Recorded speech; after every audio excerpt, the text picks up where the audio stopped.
nitwa nimubona Ani Janine, nkaba ndi umumama w'abana babiri, nkaba nubatse n'umugabo umwe, umugabo wanje akaba yitwa Eddy KAMOSO.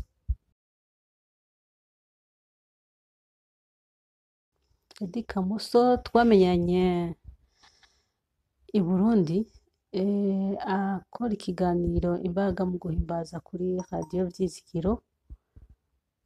Ico gihe ubwa mbere nigeze kumwumva kuri radiyo disi ndi naje kuramukanya mu Rwanda, mu nyuma renza kumwumva i Burundi.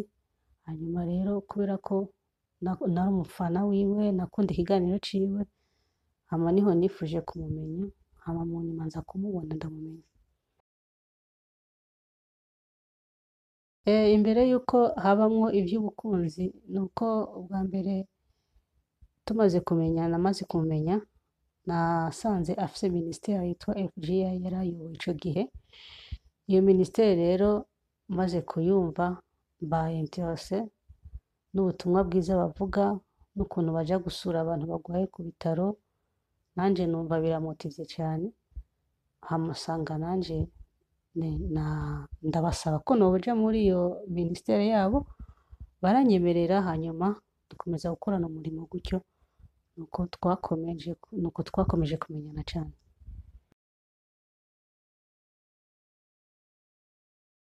Ubwa mbere duhura na Eddy KAMOSO, vy'ukuri namubonye nk'umukozi w'Imana. Namubonye nk'umukozi w'Imana, nabonye ari umuntu vy'ukuri, ca kiganiro numva kikamfasha kuri radiyo Vyizigiro, mbona vy'ukuri niwe. Gusa nkimwumva kuri radiyo, numva ari umuntu afise ijwi rinini, nkumva ari umuntu nyene munini, ariko nza gutangara n'ingene sanze atari umuntu munini nkuko navyumvaga. Uburyo bw'umwuka nabonye ari umukozi w'Imana pe, yuzuyemwo amavuta y'Imana. Ndibuka ko n'amajambo twaganira ico gihe, n'amajambo yaremesheje umutima wanje cane. Yego, naciye mbonamwo ya shusho ari kuvuga ubutumwa kuri radiyo, numva ndamwishimiye cane, mbona vy'ukuri ari umukozi w'Imana. Ico gihe duhura ntiyambwiye ko afise umugore mu Rwanda, kuko ku munsi wa mbere nta bintu birebire twaganiriye. Urumva vyari bigoye kugira ngo ambwire ngo afise umugore, kuko kugira ambwire ngo afise umugore mu Rwanda haba hari ikindi kintu ngira ngo kivuzwe kidasanzwe. Ariko ivyo ntiyashobora kubimbwira ku munsi wa mbere, kuko nta kintu yashobora kubimbwira ko, ntavyo nari ndamubajije, kandi nta n'impamvu nabona noyimubaza ico gihe uko nyene muri uwo mwanya. Nico gituma atavyo yigeze ambwira, yagiye kubimbwira mu nyuma tumaze kumenyana cane. Oya, ntiyigeze ampisha ko afise umugore. Tumaze kumenyana cane, yagiye anshingira intahe y'ubuzima bwiwe n'ibiki. Hari ibibazo nagiye mubaza, hanyuma mu nyuma aza kumbwira, nza kumubwira ko nigeze kumwumva kuri radiyo disi mu Rwanda. Mu nyuma nza kumwumva hano, mubaza ingene yaje hano, niho mu nyuma rero yagiye kunshingira intahe, ambwira ibintu vyamubayeko, ubuzima bwiwe, arambwira ko yari afise n'umugore mu Rwanda ariko batandukanye. Ico rero kiragoye kuvuga, n'ibanga ryanje nawe. Kubivugira kuri kamera sinumva ari ibintu vyiza cane, kuko nawe nyene ubwiwe ntavyo avuga. Gusa rero ndumva ico kibazo ntoronke ndagisubiza, kuko ntavyo novugira hano, kuko niba ari umuntu yambwiye ibanga ryiwe, ntabwo ngomba kurishira ahabona. Gukundana rero, urumva kubera imirimo twakorana, twakomeje kubana cane kenshi, kuko muri ministere yiwe bahavuye bantora kuba umubitsi. Naho rero vyakomereye cane, kuko kenshi yarankenera cane. Hari yarafise timu y'abamizisiye bakora amarepetisiyo iyo bategura ibiteramo, canke iyo iyo ku cyumweru bagomba kuririmba mu rushengero urumva bateze gukora repetition. Ico gihe rero narakenerwa cyane kuko hari amafaranga baba bakeneye swate yo kugaburira musicien n'ibiki, urumva nuko rero twagiye tubana cyane igihe kinini cyane, biza kugeraho usanga twabaye inshuti cyane birenze. Nuko yanyitaho cyane, yakumva kumenya ubuzima bwanjye uko meze, n'abandi ku kazi yamenya niba niriwe neza, akambaza amakuru, akambaza niba nafunguye, akambaza niba navuye ku kazi natashe, nkabona aranyitaho cyane, akanyandikira message tukavugana kenshi cyane n'inyuma y'ibikorwa bya ministère. Aho niho nabonye yuko hari akantu kadasanzwe. Ibyo rero ibyo bintu byavuzwe sibyo na gato, kuko bari kudufata gute? Twari kuba twabumvise cyangwa hari amafoto bagaragaje kugira ngo bagaragaze by'ukuri ko badufashe? Ubundi iyo umuntu wamufashe ushiraho ikimenyetso kigaragaza yuko wamufashe. Rero nta kuntu bari kudufata kuko ntitwabatumiye d'abord. Kuba tutabatumiye rero kudufata byari bigoye. Ntibadufashe, ni twebwe nyine twabyivugiye. Niba iryo kosa ryarashitse bikaba hanyuma nkatwarinda, twarabyivugiye mu rushengero imbere y'abakozi b'Imana dusaba imbabazi. Yego, n'ibyo nta byo kudufata byabayemo, nitwe twabyivugiye n'akanwa kacu. Igitekerezo nyine ntibyoroshe, kandi ico gihe ntibyari byoroshe cyane, byari bikomeye pe kugira ngo tuje imbere y'urushengero, imbere y'abakozi b'Imana, imbere y'ishengero n'abakristu. Ariko igitekerezo cazanye Eddy KAMOSO niwe yavuze ati turagomba kwikiranura n'Imana kugira dusabe imbabazi. Jewe rero byarangoye kubyakira cyane kuko urumva aho ngaho vraiment atambaraga z'Imana zirimo, ntibyoroshe bwuje imbere y'Imana ubwira abantu ngo narasambanye none ndatwite n'ibiki byose biragoye. Amaze kubimbwira naciye mvuga nti bo imbere yuko tubivuga ku rushengero, ndagomba mbanze kwanza mvugane n'abavyeyi banje, saba imbabazi abavyeyi banje, mbabwire ikintu cambayeho kugira ngo batazovyumva mu nyuma nagiye kubivuga ntaravugana n'abavyeyi. Rero naje kuvugana na mama wanje n'abavyeyi banje, mbabwirira ivyambayeko, hanyuma nyine barambabarira nk'umwana nyene yasavye imbabazi. Nyene barabona ko nta kundi ntibagomba kuntererana. Mu nyuma rero niho twagiye imbere y'ishengero naho dusabira imbabazi. Ntivyari vyoroshe na gatoya, ariko turashima Imana ko n'Imana yadushoboje. Atari imbaraga z'Imana by'ukuri nta mbaraga z'umuntu zokora kugira ngo umuntu ahagarare imbere y'ishengero. Ni benshi byaba byabaye ariko bakabinyegeza ntibigere babishira habona.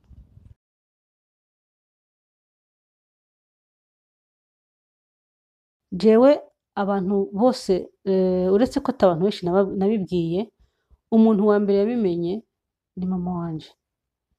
Hanyuma hariho imbere ko mbibwira mama hari umukozi wanje nabibwiye, ariko ntiyigeze ambwira na gato ngo ndayikuremo, nta n'iciyumviro yigeze ambwira cyo kuyikuramo. Rero ico ciyumviro nticigeze kinjamo, na mama wanje ivyo ntiyari kubimbwira nk'umuvyeyi, ntiyari kubakwa we ko nabimbwira. Gusa KAMOSO niwe abakozi b'Imana bakoranye ico gihe nibo bagerageje kumubwira yuko ndi umuganga. Bari basanzwe bazi ko ndi umuganga, baravuga ati ko ari umuganga afise ukuntu yokora, hari utunini umuntu ashobora kunwa iyo ndikavamo. Hama nyene KAMOSO aravyanga, mu nyuma aza kubimbwira. Numva birambabaje cane kuba vyavuye mu kanwa k'abakozi b'Imana, kuko numva ico kintu ntogikora. Uretse yuko hari icaha ca mbere naguyemwo, sinumva ko nokora n'ikindi caha co kwica. Ntivyigeze binjamwo, kandi na KAMOSO amaze kubimenya ntiyavyakiriye. Ico akoze gusa yarambwiye ati ndabikubwiye kandi uceceke ntibinakubabaze, kuko ico kintu ntaco noshigikira kugira ngo nkore ico kintu co kwica.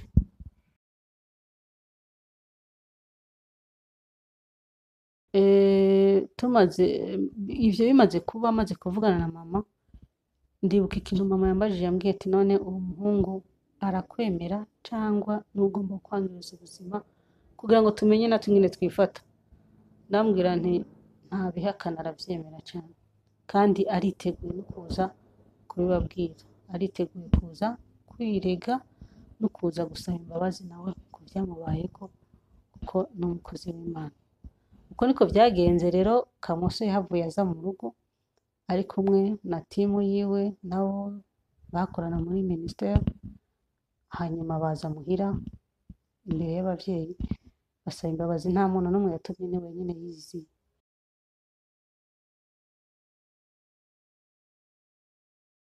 Urabyumva nyine ko bitari byoroshye, mugabo urumva yari yamaze kwamamaza kubivuga. Niba twari twamaze gusaba imbabazi Imana, twamaze kuja imbere y'ishingiro, urumva no kuza imbere y'ababyeyi, kandi yumva yuko namaze kuvugana n'ababyeyi bamaze kubyakira kubera ko nta kundi bari bubigenze. Yaje nyine nk'umwana aciye bugufi, yirega, aravuga amakosa yabaye, hanyuma asaba imbabazi, hanyuma ababyeyi baramwakira kuko baranamushimira yuko atantanya urugamba, kuko yari gushobora kubivamo cyangwa akavuga ati jewe ibyo bintu ntabyo nemeye, cyangwa nawe agakora nk'abandi mu gushyigikira iciyumvo cyo kwica, cyo gukuramo iyo nda, ariko ntabyo yakoze. Yaje nyine nk'umuntu aciye bugufi cyane, namwe murabyumva ntibyari byoroshye, yategerezwa guca bugufi imbere y'ababyeyi banjye. Ibyiza nabonyeho Kamoso ni byinshi cyane, nta nubwo nabivuga ngo ndabirangize. Ni byinshi. Ni umugabo w'umukozi w'Imana, ndamwubaha kandi ndamukunda. Gushika ubu ndabishimira Imana kuba ari umugabo wanjye. Namubonye mu byiza byinshi, nta n'ibyo navuga ngo ndabiheze, kuko yambereye umugisha mu buryo budasanzwe. Jewe ubu ndashima Imana kuba by'ukuri ari Imana yampitiyemo nk'umugabo wanjye. Ikintu cyamwingaragarije by'ukuri ko ari umukozi w'Imana ni uko guca bugufi, kwemera, akemera icyaha yakoze imbere y'abantu, imbere y'ishingiro. Icyo cyonyine cyaranyeretse ko ari umukozi w'Imana, kuko uw'ukuri, kuko abakozi b'Imana ni benshi kandi usanga bagwa mu byaha nk'ibyo mugabo akabihisha. Icyo rero ni icya mbere cyanyeretse ko ari umukozi w'Imana. Ikindi nacyo ni igihe tumaze kubana naragwaye, ngira ikibazo cy'amaguru, mba pararizi kandi nta kintu nzi nabaye. Aho kandi niho nasuye kubona ukuntu ari umukozi w'Imana, mu kumba hafi, mu kunsengera. Niwe yansengeye kuko twazungurutse abaganga benshi, ariko nta muganga n'umwe yigeze ambwira iyo ndwara ndwaye. Nino saha sinigeze menya ngo narwaye indwara iyi, ariko gikuru ni uko icankishije n'amasengesho. Imana yabanye nanje, kandi Imana yakoresheje Kamoso atuje turasenga, twizera Imana, hanyuma Imana irankiza. Aho rero niho nabonye ko ari umukozi w'Imana, kuko hageze igihe ararakara avuga ati no, hari Yesu nzi nakoreye, kandi umwe Yesu nakorera, umwe nakorera acagiye, aracari wa wundi n'ubu nino sa ntarahinduka, aracakora ibitangaza. Ubu rero ibyo kuja kwa muganga tubiparike hasi, ko n'ubu ntaco ariko aratumarira. Turagomba gusenga Imana kugira ngo abe ari gukura hano hantu, kandi Imana yarabikoze. Uwo munsi ndatambuka n'amaguru yanjye, kuko hari igihe nabona yuko ntazongera gutambuka. Mbese nari mfise n'ikibazo ca pararizi ku kuboko n'umugongo nawo wagiyemo. Mbese baranambwiye ko ntazongera no kuvyara, ariko narongeye ndavyara. Uwo munsi mfise undi mwana, kuko ivyo vyabaye navyaye umwana wa mbere. Nta bibi jewe nziho Kamoso novuga ngo iki ni kibi ndamuzi, oya, noba mbeshe pe. Ni hahandi usanga hari utuntu umuntu ushobora kudahuriza ko n'umuntu, mugabo ibyo ni bisanzwe, ni ibintu bishika, mugabo si ukuvuga ngo ni bibi, ngo ni ikintu kibi ndamuziho. Nta nico ndamuziho, nta nico ndamubonako, kandi siniteze kuzokibona. Ubukwe bwanje na Kamoso rero ni umugisha udasanzwe ku Mana. Nabonye Imana, uri Imana ico yasezeranye iragishitsa. Ndibuka ko ibyo bikinshikira, mbivuzeho birebire, vyoba birebire cyane, nobivuga bigatwara umwanya munini. ariko mbivuze mu ncamake igihe ubwa mbere nkitwara inda ndibuka yuko nari mu gihe cyo gusenga nsengera umugabo n'ibiki byose, hanyuma umunsi umwe nza kugira inzozi ndota natwaye inda muga ndi mu rugo ndi muhira ntakoze ubukwe. Je ndatangara cyane kuko nari maze ibisi mu masengesho, hama ndababara cyane mbwira Imana ndavuga Mana ibintu byose nagusavye ibi nivyo nyituye koko, wumva icyo kimbereye. Numva ndatangaye ndababara, ndabibwira umukuzine wanje ndamubwiye ico gihe twaratuye tuvuga mu izina rya Yesu, twumva ibyo bintu tutabishaka kandi twumva bitubaho.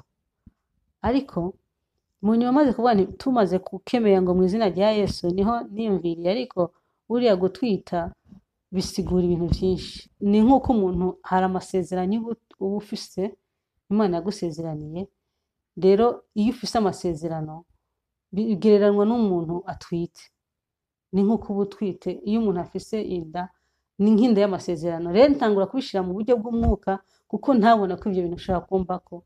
Mu nyuma rero bimaze kuba ndicara ndiyumvira za nzozi haheze imyaka myinshi narazirose pe, ntangura kwiyumvira za nzozi maze kubibona bimaze kunshikira nkatwara inda muhira maze kubasaba imbabazi mbona ndakariye cyane, banyakiriye nk'umwana ariko birababaza ariko baravuga ati ntidushobora guterana kuko n'ubundi uri umwana wacu, nta kintu dushobora gutuma tuguheba. Mu nyuma nza kwibuka za nzozi nigera kugira ndavuga kumbe bya bintu nukumye n'Imana yari yabishatse ko bigenda gutya. Numva birantangaje cyane. Rero nakomeje kuvuga nti Imana ibi sivyo wansezeranye, kuko imbere yuko ntwara inda Imana yari yarasezeranye nkuru ubukwe bwiza cyane. Numva rero bimaze kuba naracitse intege ndababara, nibaza impamvu Imana yabiretse ngo bibe, nibuka n'izo nzozi yanyeretse kubera ko Imana yavyemeye, numva ndababaye cyane. Ariko rero Imana ico yasezeranye nticigera gihera ngo kigende uko. Iyo yasezeranye iragishitsa. Ibyo Imana yasezeranye yarabikoze, yadukoreye ubukwe bwiza cyane. Nanje nabona ko bitazoba, nari narabonye ko ivyarangiriye aho, ariko niba hari ico Imana yagusezeranye, umuntu wese ariko arankurikira guma kwisezerana. Ntabwo Imana yibagirwa ngo yibagire ico yagusezeranye, izogishitsa. Nanje Imana yaranshikanye ico yasezeranye. Imibanire ya Kamoso ubwa mbere ni myiza. Mu rugo iwacu tubanye neza cyane, tubanye neza gushika nino saha naco dushinja Imana. Imana vraiment tugire neza. Yampaye umugabo nkunda, nanje ndamukunda.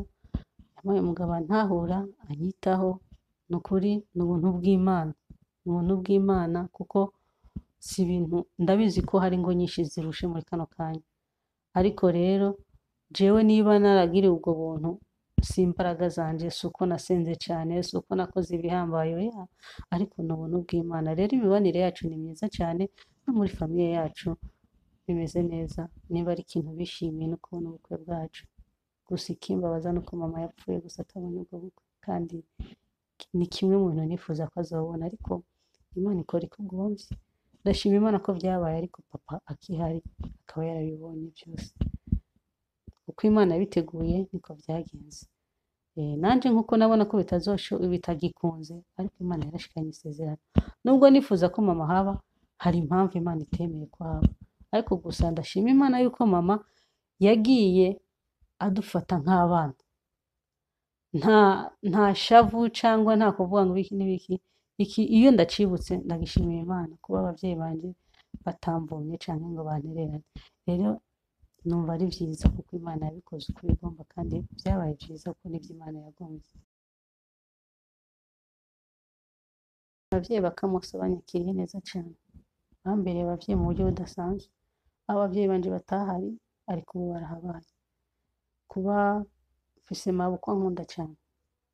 Ndibuka nkiri muto narasenga, hari ibintu nasengeye kuva kera, uwo munsi mbirimwo kandi nkabishimira Imana, nkavuga nti ibi ni ingaruka y'amasengesho. Ndabona yuko ari ivy'Imana, ari ivy'Imana yikoreye koko. Ya masengesho nasenga n'Imana yaranyishuye.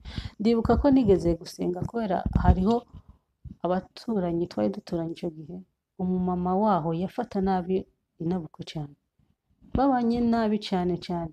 nkumva birambabaza ariko nyina yaza akamufata neza ariko nyirabukwe yaza kikaba ikibazo ndavuga gute ushobora gufata nabi kuba ukunda umugabo wawe ntukunde nyina yamuvyaye ivyo ni ukuvuga iki? Ugomba gukunda umuvyeyi yavyaye umugabo wawe yakuvyariye umugabo mu nyuma renza gusenga isengesho ndavuga mana ndazi kuri Imana ishoboye niba by'ukuri nabona mabukwe tudakundana nk'uyu muntu mbona nofuma ndonka umugabo umuhungu w'imfuvyi ariko niwampa umugabo afise abavyeyi mugabo bankunda nk'abavyeyi banje kabisa uzobinkorera ivyo ushaka bari ivyo bizoba Imana yarabikoze rero inyuma yampaye umugabo afise abavyeyi bankunda umunsi banyita nk'umukobwa wabo bazikunda umukobwa wabo kandi biranezeza cyane kuko aho mama wanje atari umunsi mabukora hambere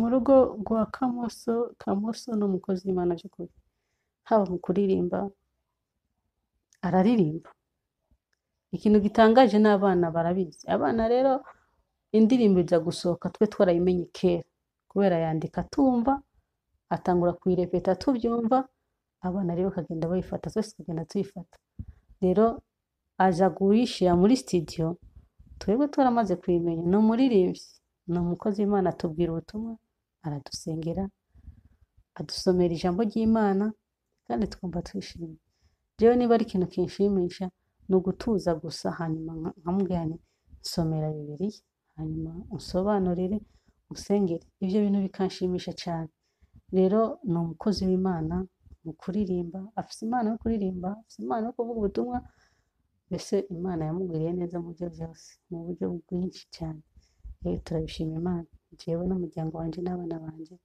turishimira umupapa mwiza Imana yaduhaye hari igihe byashika nkumva ubwoba nkavuga nti nshobora kuba victime y'ibintu byamubayeko mugabo siko byagenze nanje byarantera ubwoba nkavuga eske umuntu ikintu bapfuye n'umugore cyangwa niba hari eske sishobora kuba victime niba yaramukunda cyane jewe ugasanga ntankunze nk'uko yamukunda ibintu bya gutyo byarashika nkabyiyumvira ariko ibyo byose nabyo nabonye ikintu yanyituye n'urukundo n'ubugwaneza nta kintu namuburanye kandi vraiment nabonye biratandukanye hari abantu bavuga ngo buriya ngo ko vyanse kuwa mbere ngo no kundi bishobora kwanga ariko siko byagenze vraiment nabonye ari umugabo adasanzwe ampakeye mu buryo bwose arankunda n'ukuri ndashima Imana cyane ico nobwira umukobwa ashobora guhura n'ikigeragezo nk'icyo cyo gutwara inda atavyiteguriye atari mu rugo atarubaka nomubwira yuko igikuru suko yayikuramo haba hakiri ibyiringiro kuko nuyikuramwo ubwa mbere ukoze ivyaha bibiri wakoze icaha c'ubusambanyi kandi wakoze icaha co kwica ico gihe rero uba wishe mu kabiri nawe ubwawe ubuzima bwawe ububwishe ariko niba wizeye Imana ukaguma mu Mana by'ukuri niba hariho birashika umuntu akagwa hano ku isi duha n'ibigeragezo byinshi umuntu akagwa akava mu nzira y'agakiza mugabo ico mpamya neza nashidikanya nuko nta muntu yamenye Imana agwa burundu ngo bihere iyo usuye kwiringira Imana ikugirira neza rero umuntu umukobwa nohanura ko ivyiza suko ukuramwo inda kuko uwo mwana ari ku mugambi w'Imana kuko ntiyavutse kugihamana niba wibaza ngo yavutse kugihamana ariko ntiyavutse kugihamana kuko Imana yari ibizi kuko ngo utaranabitekereza Imana yo ibibizi rero hamahirwe uwo mwana abeho kuko hari ico Imana yamugeneye kuba kandi ubuzima bwiwe ni bwiza kuko Imana izomukorera ibihambaye umunsi iyo ndavye umwana wanje iyo nza kuvyitekerezaho biba bimbabaza cyane yarazima ko ntigeze mbitekerezaho ariko iyo nza kubitekerezaho biba bimbabaza kandi iyo nza kubikoraho sinzi umubabaro n'agahinda mbafise ariko ndashima Imana ko ntabitekerejeho kuko iyo nza kubikora byari kumbera bibi cyane. Ushobora no kubikora ugasanga uhuye n'amasanganya atandukanye, ntuzongere no kubona undi mwana. Vyo kumarira iki ugiye mu rugo ukabura uruvyaro ku kintu wenyine uba wari kwegera.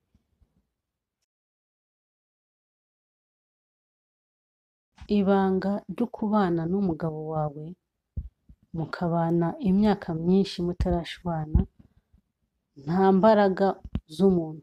Icambere na mbere ni amasengesho, ni ukuja imbere y'Imana ugasenga, ukamuzana urugo rwawe imbere y'Imana. Muri ico gihe niwashira urugo rwawe mu maboko y'Imana ruzogenda neza. Ikindi naco ni uguca bugufi, ukubaha umugabo wawe. Niwamwubaha nawe azogukunda. Abagabo bakunda respect, abagabo bakunda icubahiro. Ni ukuvuga ngo niwamwubaha ugaca bugufi imbere yiwe, ntube wa mugore aba hejuru avuga ibyo yishakiye, atukana, abona umugabo wiwe hari abagore usanga abagabo babo bababwira uko bashaka n'imbere y'abantu. Ivyo birateye isoni cane. Niba uri umugore wamenye Imana, uri umugore w'agaciro, gendera muri ako gaciro Imana yaguhaye, uce bugufi, wubahe umugabo wawe. Nta rindi banga. Ibanga rihari ni uguca bugufi n'ukubaha. Ivyo vyose bikagenda neza mu rugo rwanyu. Kubera mu buzima mu rugo, icambere na mbere ni ukwizerana. Hamaze kubaho manque de confiance, ni ukuvuga ngo urugo rurasambuka. Ni ukwizerana no kuganira. Jewe mba ndabizi, Kamoso aba yabimbwiye. Arambwira abantu baba bamuhamagara, arambwira porogaramu ziwe nkaba ndazizi. Ndabizi hari abandi mwandikira meme ni Burundi, hari abamwandikira ama message menshi n'ibiki, ariko akamatelefone wabonye ibyo umugabo wawe arimo, wabonye ukuntu bimeze. Rero ndavyakira, mbona yuko nta kundi. Nyene iyo Imana yaguhaye igikundiro niko bimeze. Sishaka kumuhora ico gikundiro Imana yamuhaye. Sishobora kuvuga ngo nakaramuhamagaye. Bashobora kuba amuhamagaye akeneye kumugisha inama, kandi vyama vyabaye akamugisha inama, haba ari mu rugo rwiwe canke ari ibintu bitameze neza. Rero sinoja ngo ndamufuhire, kandi nzi yuko mu vyo ariko arakora no murimo w'Imana, kandi n'ibintu imbere ko tubana yarabimbwiye nayo ndabizi. Rero kuba ndabizi ko yarabimbwiye, nico gituma ntivyigera bimbabaza canke ngo ndafushe ngo ni kubera ngo numvise ngo hari umugore canke umukobwa yamwandikiye. Bishoboka ivyo. Ubutumwa nababwira ni uko gusa ico nababwira cane ni ukwizera, kuguma kw'isezerano Imana yagusezeranye. Niba hari ico Imana yakubwiye, gumana naco. Imana ntizokwibagira ico yakubwiye. Wa mukobwa uriko uranyumviriza, urugo rwiza rutangwa n'Imana. Ngomba nkubwire ngo imbere ya vyose, imbere yo gushaka, wa muhungu wa mukobwa wamenye Imana, imbere yo gushaka banza ufukame, usabe Imana, usenge Imana iguhitiremo, wowe ntuhitiremo. Hari abantu bibaza yuko kuba mu rugo rwiza ari kugira amafaranga menshi, ari uko ufite ubutunzi butandukanye, ufise imiduga, amazu meza, ariko siko biri. Ubwa mbere na mbere gikuru ni Imana mu rugo rwanyu. Rero fukama usenge, usabe Imana iguhitiremo. Ntihagire ibintu ushira imbere yawe. N'Imana niguha umugabo ukabona arakenye, ukabona uti jewe shaka kumwemera, sivyo nasavye Imana, niwagendera muri ivyo urahusha cane, urahusha ico Imana yagusezeraniye. Rero ico nohanura umukobwa ari kunyumviriza, guma kw'isezerano. Umumama ari kunyumviriza, umumama ari kunyumviriza nawe nomubwira yuko agume kw'izamu ry'urugo rwiwe. Satani ntaba asinziriye, ico agomba no gusambura ingo z'abakristo, ingo z'abantu, abantu babayeho neza. Natwe ntitushaka kuja ngaho, nubwo dukundana, nubwo tubanye neza mu mahoro, ntidushaka kuja ngaho ngo twirare ngo twagezeyo. Oya, Satani acaturonderamo umwanya wose, Satani acashaka kurusambura. Niyo mpamvu tukomeza gushira urugo rwacu imbere y'Imana. kandi bikagenda neza mu cyubahiro cy'Imana.